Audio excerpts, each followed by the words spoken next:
Hello, and a big welcome. Thank you so much for joining today, wherever you're tuning in from. It's great to have you here. Today, I'm going to be speaking. My talk is called The Big Reset. It's really focused on reimagining the workplace around health in a post-COVID environment.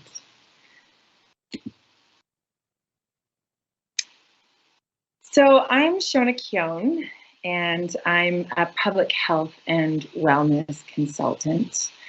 Some of the areas of focus that I work on is women and children's health. I have a strong focus on equity and the social determinants of health in the public health space. I'm very passionate about workplace and occupational health and how we build healthy workplaces. So I'm really in the business of helping people take control of their health and helping them to sustain it. And I don't just like to focus on individual behavioral change, but I'm really passionate and focused on organizational and systems approaches to health promotion. And as I said, I take a strong equity lens to my work in health, really imagining more upstream interventions and thinking about the social determinants of health. I'm originally from Canada, Toronto, Canada, but I've spent many, many years of my life since my 20s living in Namibia in Southern Africa. So I straddle these two continents, North America and Africa, in my health work. Recently, just to give you a sense of some of the more recent work I've done, I was part of the Namibian COVID response, working with the Office of the First Lady, supporting and coordinating her health advocacy campaign, both around building community education about what was going on during our most recent third wave of COVID in Namibia, and really doing a lot of health literacy work to try to support people and bring people along during the pandemic and educate them once vaccines arrived on vaccine availability and its safety. I'd love to see who is here in the chat room, so please don't hesitate to introduce yourself, your organization, possibly the country you're dialing in from. Please put it all in the chat so that we can really get a sense of who's here together. For this talk, we're going to be talking about health and wellness in the context of COVID. And I want everyone here just to check in with how you are all feeling before we start. So a little analogy, most all of us now carry our very convenient cell phones. And who can relate to that dreaded low battery warning, the panic, that feeling of, oh gosh, I'm really going to run out of battery juice now, and knowing that your trusty sidekick and your tool for connection will soon die of battery can really cause immense panic. You quickly rush and try to find the closest power point source so you can plug it in and the panic subsides. I'm sure many of you can relate to that. You know, in my work, I wish many of us would take that same sense of urgency and approach for the reprieve when our own personal, physical, and emotional batteries are low. Imagine if we were to take that same energy and focus to quickly charge our own personal batteries, our wellness, our workplace wellness batteries, so we could all do the work, the important work that we love, with more energy so that our batteries don't run dry. So just check in for a moment with your own personal battery. Just noticing how you're feeling in your body, where your energy's at, where you're holding your tension. Maybe taking a few deep breaths before we start together. So welcome, and let's begin. So, the big reset. So COVID-19 for me in the public health space really represents one of the biggest major global systems shifts in most of our lifetimes. It's really sounded multiple alarms, both in the cyberspace, in the business world, in terms of equity and the experience of race and gender. And of course, in our own personal lives, and then in the health space, really being at the top of that list. People being most at risk to COVID-19 with existing underlying health conditions and non-communicable diseases. So this is really the first influenza pandemic in 100 years since the Spanish flu, especially if we're excluding HIV and other massive infectious diseases that have caused great damage in the world and great pain. But really, this is the first major influenza pandemic. And it's really brought to the fore the realization that our sense of normalcy, can change in a heartbeat, in a second. That can be on a family level, at a community level, nationally, and then of course, globally. And I think that awareness has really brought so many of us, as we've experienced, to our knees. So I really refer to COVID-19 as the big reset. Here's just a short outline of the journey we'll be taking together over the next 30 to 40 minutes. The majority of my talk is really going to be zooming in on considering what a health promoting workplace looks like and what it takes in practical terms. But I will spend a few moments just sharing a little bit of insights about what life after COVID is looking and feeling like.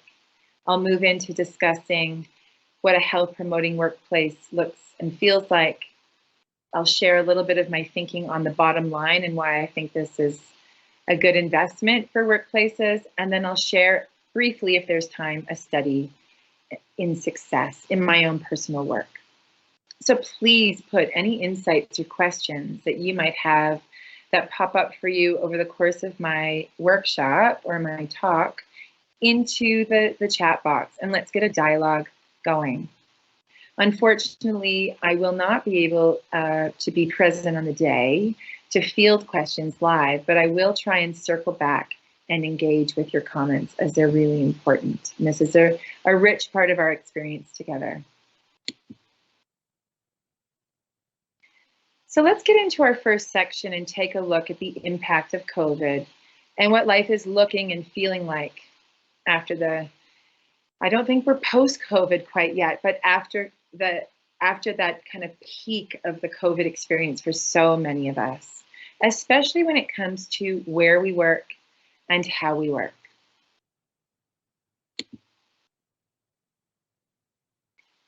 So the pandemic really revealed fault lines in all the ways that we organize ourselves. We experienced this in the education space, in the health sector, the economy felt it massively, family life. We now all realize that our systems are far more fragile than we ever believed they could be. COVID has really exposed and exacerbated health work issues, such as chronic stress, work-life balance, chronic health conditions, or other people refer to it as non-communicable diseases. It's revealed the disproportionate burden of all of this on women, the mental health burden, both depression, anxiety, social isolation. And it really was all exacerbated by isolation during the lockdown and remote work from home arrangements that many people were experiencing throughout the last year and a half, 2 years. But it's a double-edged sword. There are also good things that have come out of this for some. The work from home orders also forced us to be flexible and realize some of the benefits of these flexible work arrangements, such as reduced time commuting to work, more time with family, and that can be both a good or difficult thing for many, lower or possibly fewer childcare costs when children were home with parents. We have an opportunity to explore, as a result of the last year and a half over the course of the pandemic, new hybrid models and health promoting opportunities in the workspace.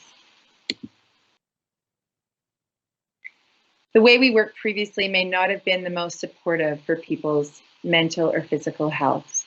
And this is really very clear in the research now. There's so much research surfacing now describing and measuring just the weight and the burden of previous working arrangements. You know, in my opinion, tech companies have always been trying to be more and more intuitive and ergonomic, user-friendly, both in the technology we have access to, but I think in many ways they've been leaders in how they design their workspaces. However, when it comes to work in general, I don't think that we've been very flexible in the design of our workplaces, and humans, workers, are expected to constantly adapt and accommodate, often at the expense of their own health.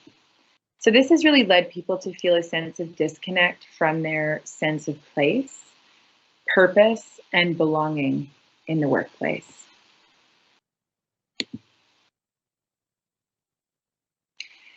For women in particular, it has added an even greater emotional, social, and economic burden, compounded by race, economic class, for women in those intersections. And generally speaking, globally, women are overrepresented in essential work. So you can think about things like nursing, long-term care homes, grocery stores, cleaning services. Often these roles are played by women in society. So if women hit a glass ceiling before the pandemic, I believe they've now hit a brick wall, especially at the height of the pandemic. The immense blurring of spaces, work and home. At the height of the pandemic, many women reported being one Zoom call away from their breaking point.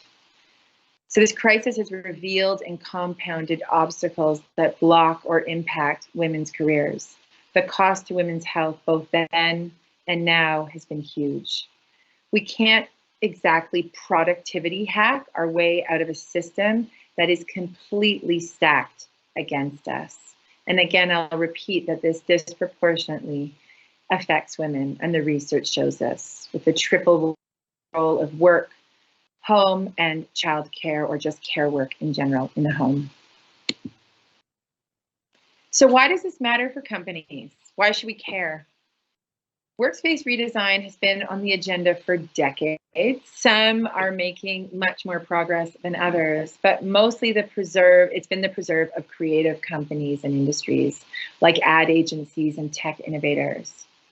Now we're all talking about it. After the pandemic, it is really a sexy topic to talk about. Where will we work? Hybrid models. So what now? Though some would like to go back to normal, there's a lot of debate about this going back to how things were. Maybe that's not the best idea, and possibly it's not even an option. I believe we need to build robust and flexible systems that acknowledge that people are not robots. We are people, complex beings with children and dependents, elderly parents, families, extended families, our interests, our personal life, health issues, and so much more. So as things start to open up again, we can really go one of two ways. Are we going back to business as usual? And there is a case, many people are making the case for that. Or do we want to reimagine what our work life and workspaces look like? So this is a great opportunity to reimagine, in my opinion, and redesign the culture of work. I think the call is on all of us to really challenge and reimagine the spaces in which we work. And these aren't just office spaces. These are all the different places and ways that people work. So I'm asking all of us to press pause. Let's not just jump back in, dive back in, jump back in 2 feet first. Rather, let's pause. I'm an advocate for taking stock, really evaluating the learning, and using this opportunity. Workplaces can be progressive leaders for change. I really believe that. So I'm calling on all employers, private sector, governments, nonprofit sector, and everything in between, to become really serious about systemic change in the workplace. We can't assume everyone wants to continue working from home. We can't assume that everybody wants to return to the office or the old ways of working. Not everybody works in an office, or hybrid models. I think we need to consult within our own context. survey our employees, and then chart a path forward that really reflects the experience, the opinions, and the needs of our diverse workforce and workplaces. Workplace health messaging has always been reduced to what the individual can do to help themselves, not really using a systemic approach, not really examining more upstream solutions or interventions. Before COVID, we've been really forced or asked to compartmentalize our lives into silos. So work and wherever we work and however we work versus home. And health has always been an add-on. You know, work your 8 hours or your shift and then add your health focus. You know, go for a run, eat a healthy meal, go to a meditation class. There's been a triple burden on women who shoulder the majority of the burden of household chores and childcare as well. Workplaces have often treated health promotion interventions as one-offs. So you can maybe reflect on your own experience. You know, you get a poster in your workplace, or maybe emails have gone around with health messages. Possibly workplaces have offered health days where there's been some testing offered or different talks available. Some workplaces have offered gym membership discounts, but you don't often see, or it's not a pervasive approach to see the programming embedded into the culture of the workplace. A very individualistic behavior change model has been the way workplaces have approached health for decades. When it comes to managing stress, it's often been reduced to individual self-care interventions or techniques. So let's take women's health, for example. Or just your own individual health. Think back to your last scroll, and there'll be some images popping up here shortly. Your last scroll on, maybe it's Facebook or Instagram or whatever social media platforms you've used, and the various targeted health ads that have popped up, or the messages that have been shared with you around health. Solutions for individual health, and specifically in this case, women's health, have often been targeted at really individualistic solutions, bombarded with messages of just take some personal time, rest, just take a quiet moment, juice. All that stress can just melt away if you just get yourself a juicer and start juicing. Join a gym quickly. All it takes is 30 minutes a day, and you can wash and melt that stress away. Why not have a bath? Relax, kick your feet up, soak, let your muscles relax. And these are all yummy, but you can see the pattern we're getting into. Book a massage. You know, stressful work environment, difficult managing home, work, childcare, homeschooling. Book a massage. Buy this very affordable 12-week keto plan and change your body, change your metabolism, and feel your stress dissolve. Download this meditation app, and all it takes is 10 to 11 minutes of meditating a day, and you can reset your nervous system. Buy this yoga fitness plan that will change your life forever and slim your waistline. Try this magic pill. It's just one magic pill. It can take away the stress, help you sleep at night, give you a really fit body, and give you all the energy you need to handle all your responsibilities. You can drink all the juice in the world, green juice, you can do all the yoga in the world, but if we're not dealing with all the underlying stresses, the systemic stressors emanating from the very systems in which we work and operate, we can't really achieve the impact that we want on the individual health and the collective health of the people who are working in our spaces, in our companies, in our government offices, in our hospitals, and so on, in our schools. If these are your solutions, there will be very little bang for your buck. The research shows it. We really honestly need to look at the culture and the systems of our work, what it looks and feels like. ultimately, we need an enabling environment.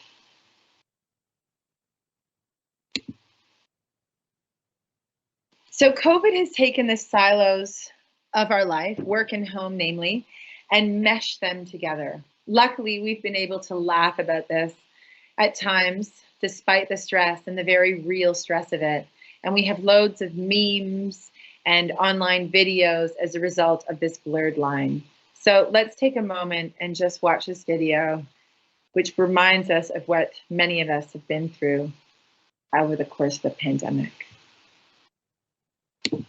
David Cameron was talking about, oh, I'm really sorry, that's my son arriving. Sorry, really embarrassed, sorry. Hold on 1 second. Sorry. So we're waiting for that storm to arrive here in Southern California. It looks like his baby. Run to the Supreme Court, as they've indicated. Clearly that's failed. They've refused to intervene. And ultimately now those ballots are going to be counted. So starting just quickly by breathing in.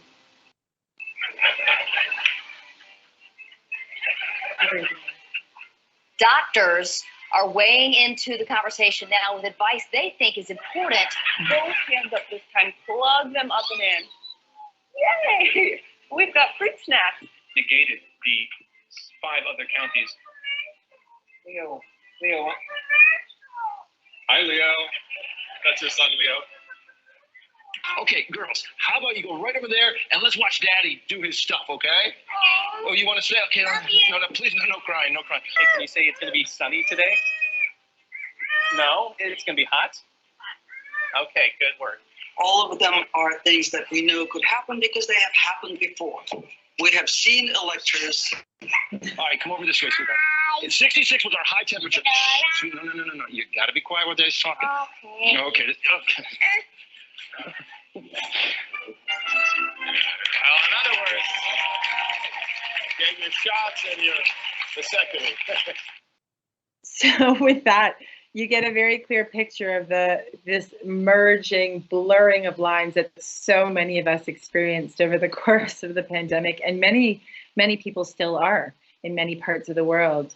But my question really, and the point of that video, is that obviously the silos haven't always been working or serving us. You know, I think it's been imagined, and especially for women, there's always been this very intense blurring of the lines, and often workplaces haven't been supportive of it. So the question is, how do we create more integrated, holistic environments? At the height of the pandemic, home-work balance became, as we saw, virtually impossible, almost entirely comical, and added greater emotional, physical, societal load on families, and namely women.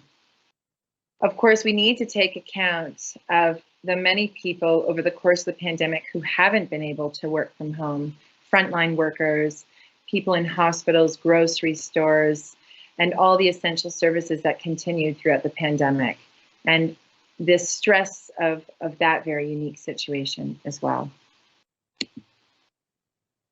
So at this point, I'd like to do a bit of a reflection activity to really take stock. I'd like to ask you to reflect on your own experience of work before COVID and during COVID. What has changed for the worse? And also what has changed for the better?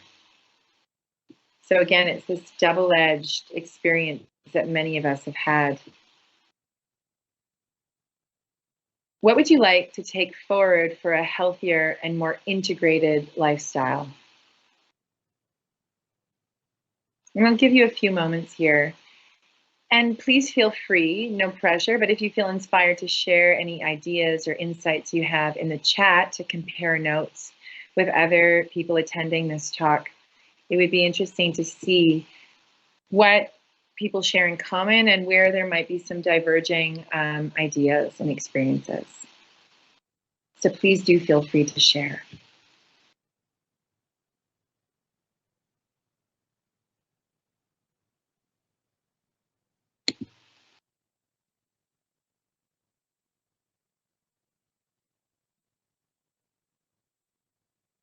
Moving now into exploring what a health promoting workplace can actually look like. and feel like.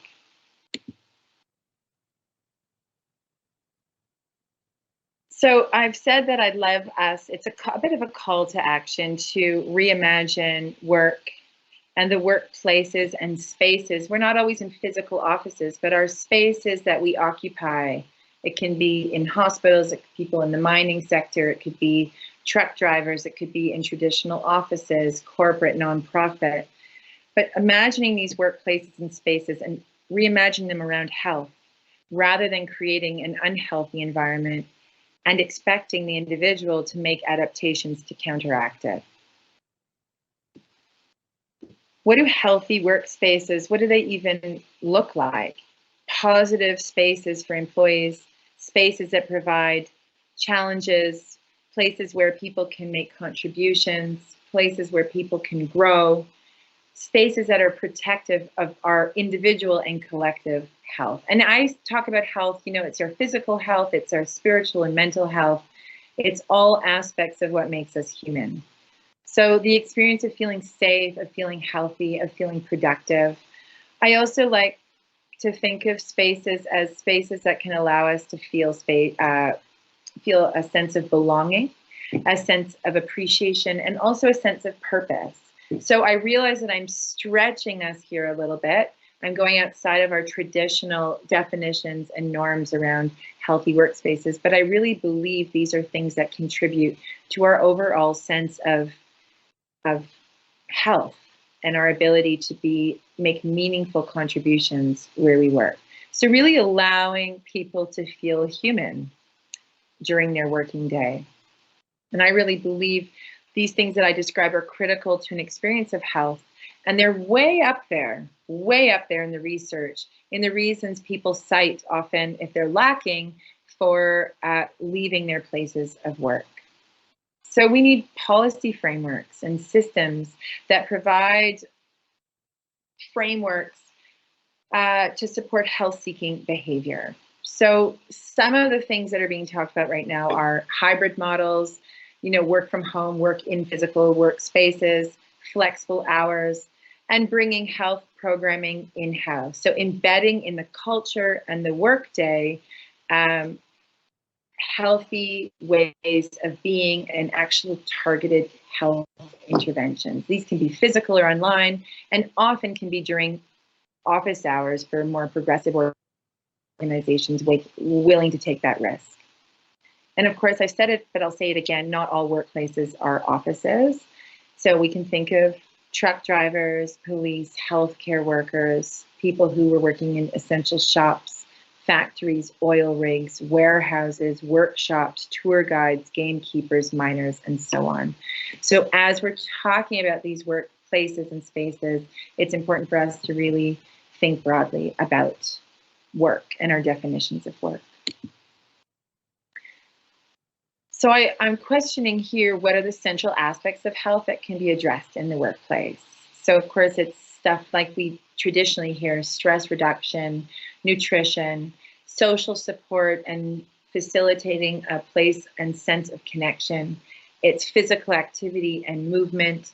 It's supporting the mental health and well-being of the people who are working in our companies and spaces. It's facilitating opportunities for joy and laughter and fun and creativity, financial health interventions, accountability markers so people feel seen and there are measures for progress in their work. It's providing immersive experiences so that what we talked about, that real sense of belonging and connection. It's opportunities for advancement through coaching and mentorship. It's skills sharing, so providing opportunities for skills sharing between employees. It's programs around diversity, equity, and inclusion. So that's not an exhaustive list, but it gives you a sense of just how diverse health programming can be in our workspaces. Now I'd like to consider how we work and where we work when we think about health promotion in the workplace. So where we work. So this is really to do with the places and spaces that we occupy in the work that we do. What is the experience of work, not only in offices, but also in a warehouse, a hospital, a grocery store, drivers, transient workers, mining, fisheries?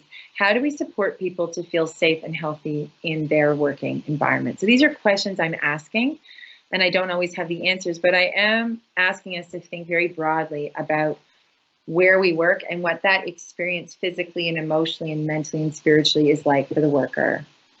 The safety and occupational health considerations, which of course has been on the agenda in some industries for much longer than in other industries. So it'd be more obvious that there's real occupational hazards in the mining sector, for example, versus when you're working in a corporate desk.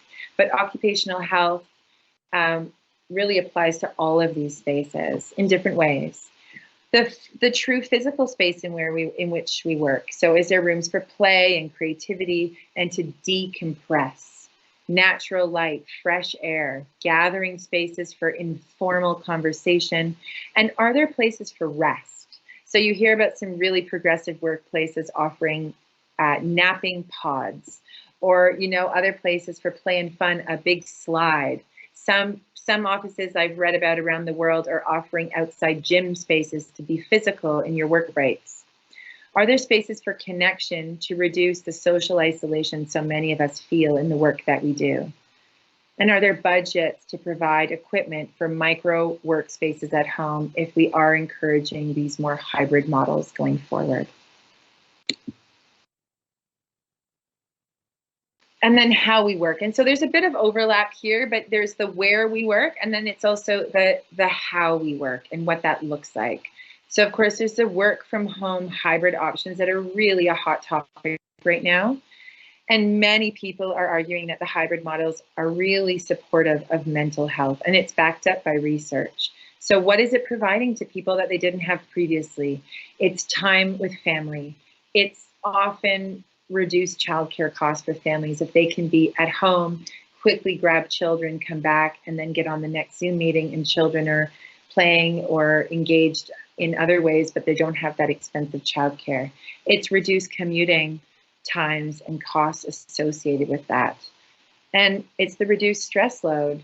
And all of that has been shown to immediately bolster the mental health of employees. And then it's considering the culture. So are there opportunities for community building and connection within and also between, across teams, to reduce these silos that we often have in our workplaces, and not always just individually focused, but really focused on the team and the collective. It's looking at time, how we structure the workday. Do we leave time for connection and community? Right now, what's really emerging is in this piecework, it's often forcing people to work in spaces like deliveries, and people in the delivery space, even in just this growing emerging space of ordering our food online and having it delivered, the people who do this delivery work are under immense time pressure to deliver within a certain time frame, which cuts down on any ability to interact with the customer, to stop and have a conversation. So we're driving people into increasingly isolated work patterns, which I don't really need to tell you, but that is taking a severe toll on individual mental health experiences. So these are no longer sociable jobs, and that has a cost. So these are just some examples. Please feel free, again, to maybe share some of the ways you might be working that are really inspiring new ideas around health and the experience of work and all the balance that people are experiencing with to try to find new patterns of work. So what does the workforce want? This is an older study, but I think it's a really important one because it shows us a very particular pattern. When employees are surveyed, it's always really telling what they prioritize and value in terms of health and well-being initiatives. So it's important to ask our people, our teams, our employees, what do they want out of a wellness program? What does health even mean to them? And there are as I've said in this conversation, so many diverse definitions of health. So what changes would have the greatest impact on their health and well-being? So this graph here presents very clearly the findings of a study. It's an older study, as I said at the beginning, out of New Zealand in 2006.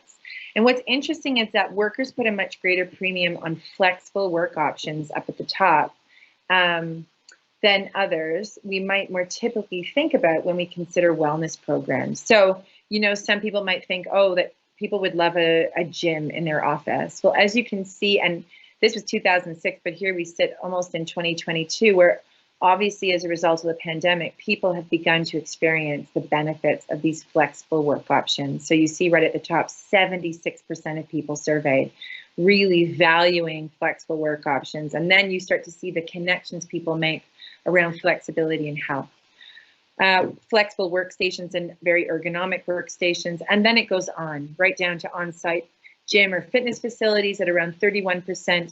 And right down at the bottom, free employee financial or legal support at 7%. So you see the range there. It's just really neat to survey our teams and see what they value.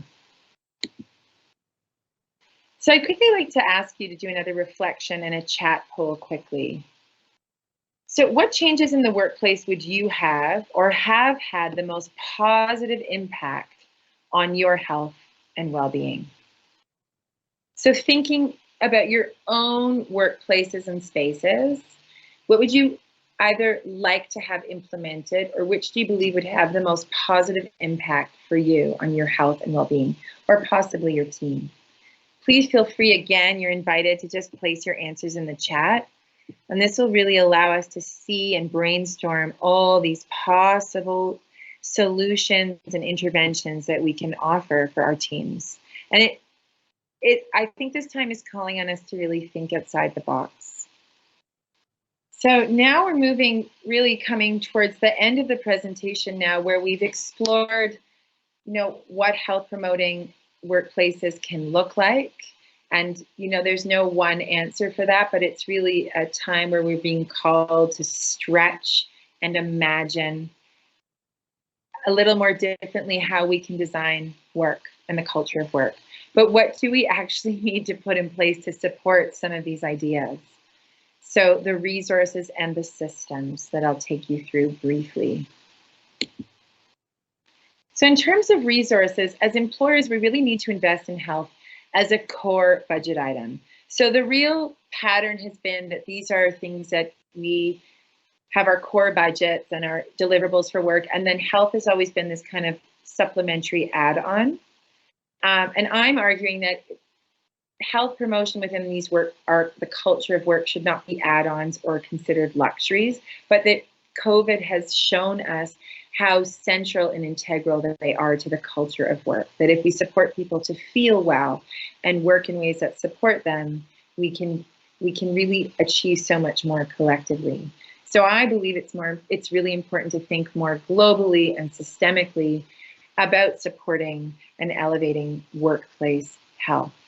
So I think policy-based solutions are needed, right from the boards of our companies down to the management, and surveying our teams. So we have policy grounded in experience, and experience of health supported by policy. And often there's this big disconnect, right? So the call is to really bridge that gap and bring them together. So outside the box thinking, again, is really necessary here. And to facilitate health-focused decision-making, we need money, money, money, baby. We need budgets. We need budgets. So if you have a smaller budget, how can we utilize that budget creatively, right? If we have larger budgets, how can we push the envelope on the experience of health in our work? We need human capital. And this is a biggie for me. I believe we need in-house public health, occupational health, wellness minded people to constantly examine our culture and way of working through a health promotion lens. So a real systems thinker that looks at our annual plans, that looks at our budgets, that looks at our workplaces and, you know, our working pods, and where do we socialize and where do we rest and how do we support the mental health? Somebody to bring that lens and apply it universally through the culture of your work. In-house counseling is another line item that could be included to really offer in-house mental health support. In-house childcare has been shown through the research to be very supportive, especially of women. And then, of course, adequate health insurance so that people can access the services that they need. And these are just some examples of resources, again, not an exhaustive list. And then the systems, and again, there's overlap here, but thinking about the systems we have in place to support health promotion.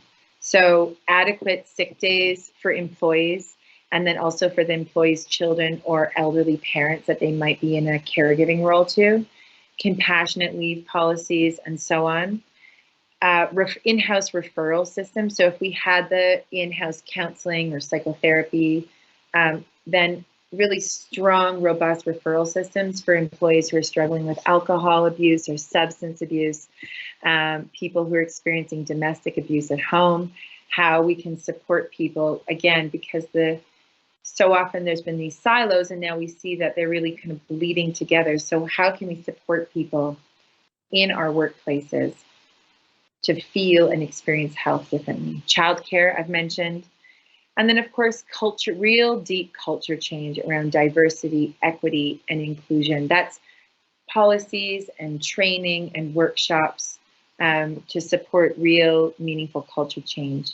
And then adequate maternity leave so that women can effectively bond and support themselves and baby through such a critical time in early childhood development. So the bottom line, what's the business case for all of this? So effective wellness programs really reduce attrition costs, the costs associated with staff turnover, and increase productivity. That is the bottom line. When you invest in health programming, people have a stronger sense of place and meaning and appreciation and belonging and purpose. And then they feel so deeply invested in the work that they want to be there, they want to contribute, they feel heard.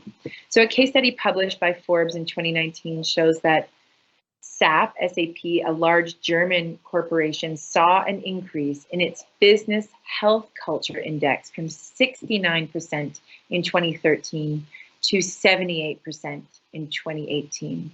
And with each 1% change in the index, it delivered a 90 to 100 million, this is in euros, impact on their operating profit.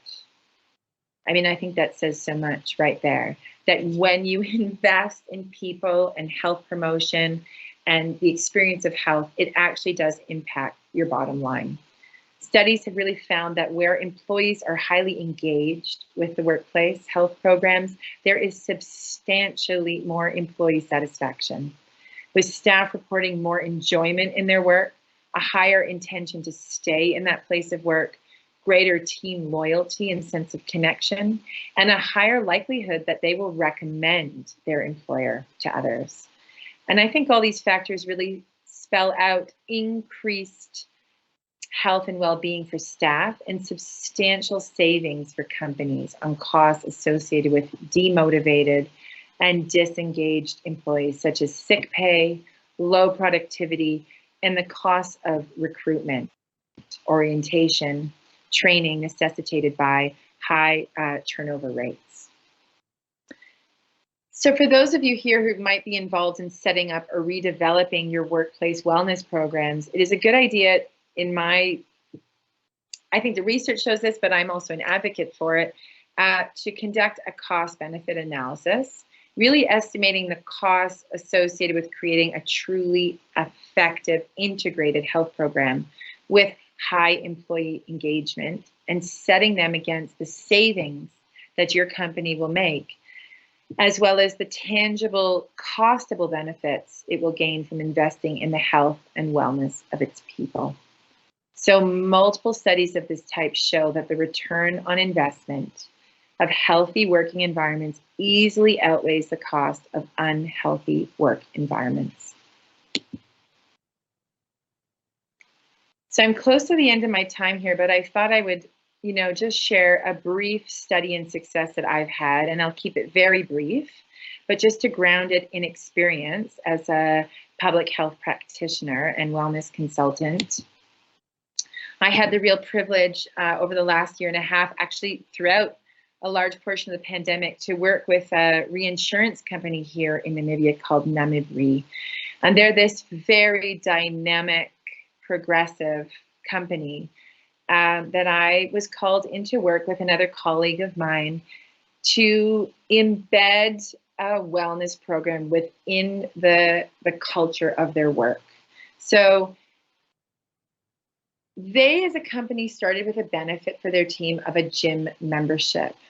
And unfortunately, through that particular health benefit, they weren't getting the outcomes that they'd hoped for. So they were just seeing that these memberships weren't being used. People were still struggling with a lot of health issues, wanted more fitness programs at work. So they wondered, what's the purpose of investing in these gym memberships if people aren't using them? And they decided to introduce a movement program. And they also subsidized employee work time, which I think is a really critical point to this, where they embedded the program in the actual workday.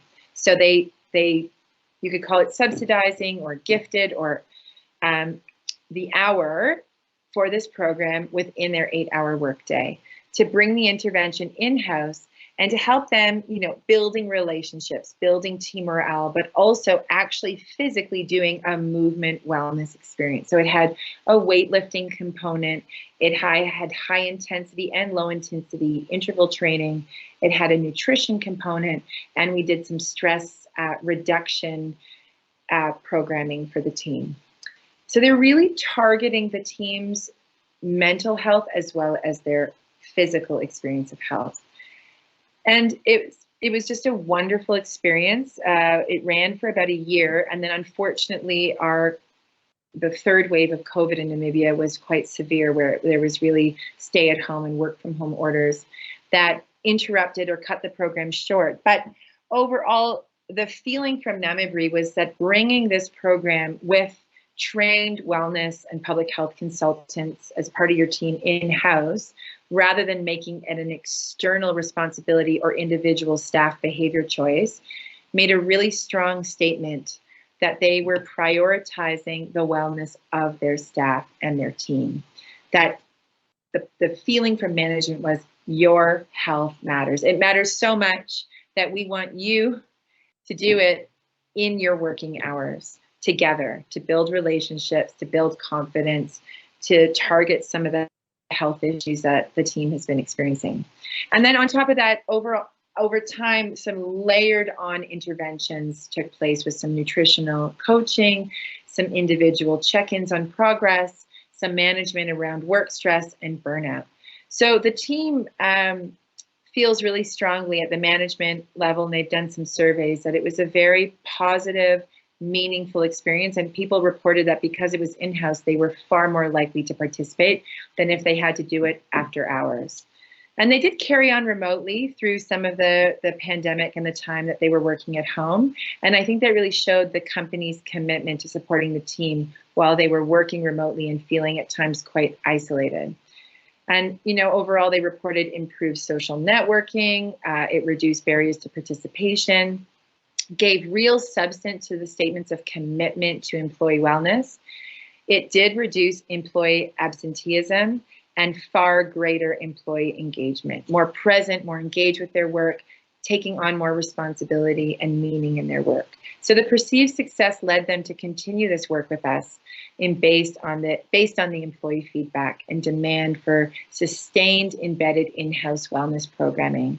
So they've really moved as a company beyond this kind of box ticking of wellness, health day, check, gym membership, check, posters about taking care of your mental health, check, and instead focused on offering embedded, more upstream, long-term solutions. So that has been a great privilege to be a part of and a real success. So the hope is that it will continue going forward.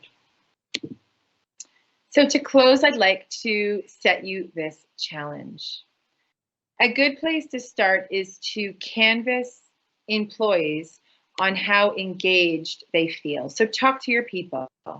What types of wellness interventions would they appreciate? So don't just set the agenda for people. Don't just read a research paper and embed a new program. Really hear from your teams what they might value and prioritize in terms of health. Take their ideas seriously. Really listen to them. Maybe you have real leaders in your team that have a real sense of what their colleagues are looking for and craving. Don't rush back to business as usual.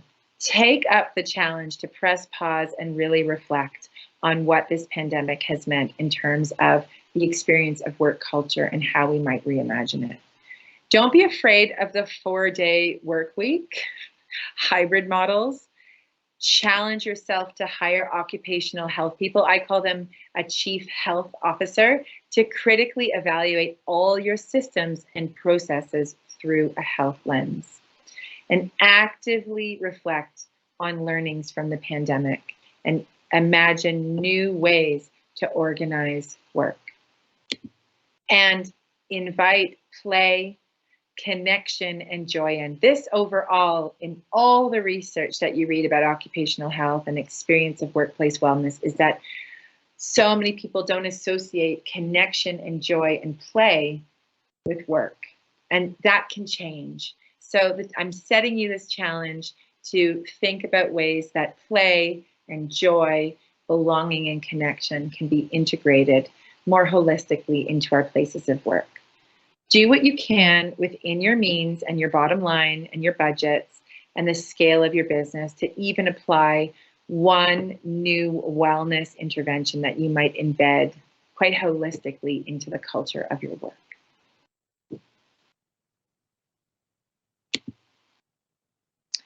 So that brings us to the end of the presentation. I'd like to thank all of you for being here today. Thank you for adding your ideas to the chat. Thank you for staying with me to the end. And thank you for taking this first step in imagining and reimagining how you might redesign the culture of work in your own spaces and places. Thank you.